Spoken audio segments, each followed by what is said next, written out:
Ready 1 2 3 4 5 6 7 8.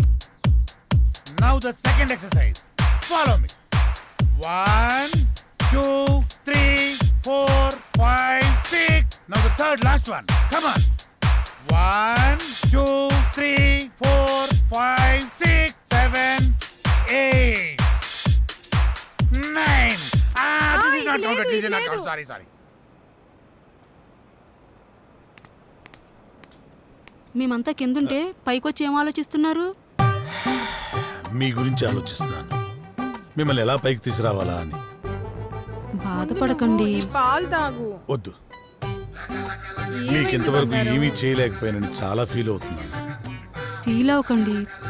అలా అని కాదు, ఒక మంచి సినిమా చేయాలంటే కనీసం ఓ మంచి డైరెక్టర్ కావాలి. అవును.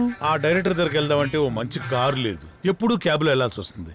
అసలు ఏంటి ఈ పరిస్థితి అని ఆలోచిస్తున్నాను. కారే కదా, కొనేద్దాం. రేపే కొనేద్దాం. Okay dad. అవునా? మనమే తిరుగుతాం కదా. ఒక మంచి డైరెక్టర్ తో భారీ బడ్జెట్ తోటి సూపర్ సినిమా తీసి బ్రహ్మాండమైన ఇంద్రభవనం లాంటి ఒక బిల్డింగ్ కొనేసి అందులో మనం ఉండిపోతామే. అవును కదా?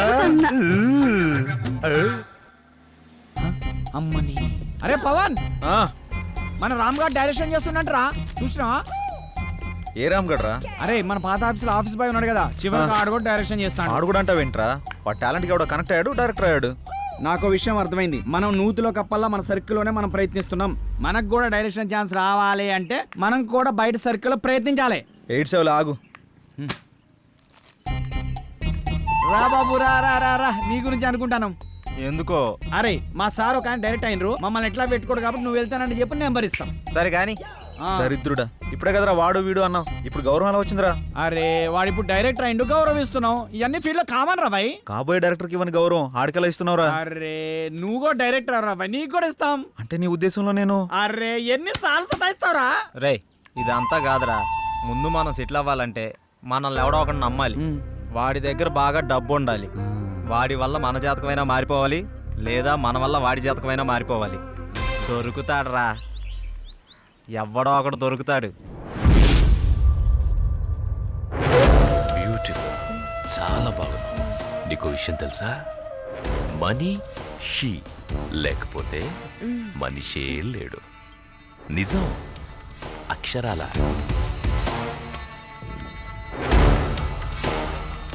ధనం మూలం ఇదం జగత్. దీని మీదే ఆధారపడి ఉంది యావత్తు. ఎప్పుడు ఎక్కడ ఉంటుందో, ఎప్పుడు ఎవడికి దక్కుతుందో, ఎవడికి దూరం అవుతుందో, ఎవడికి దగ్గరవుతుందో అంతా దీని దయ. ఇదంతా పైవాడి దయ, పరమేశుడిదేనయ్యా, పరమేశుడి దయ.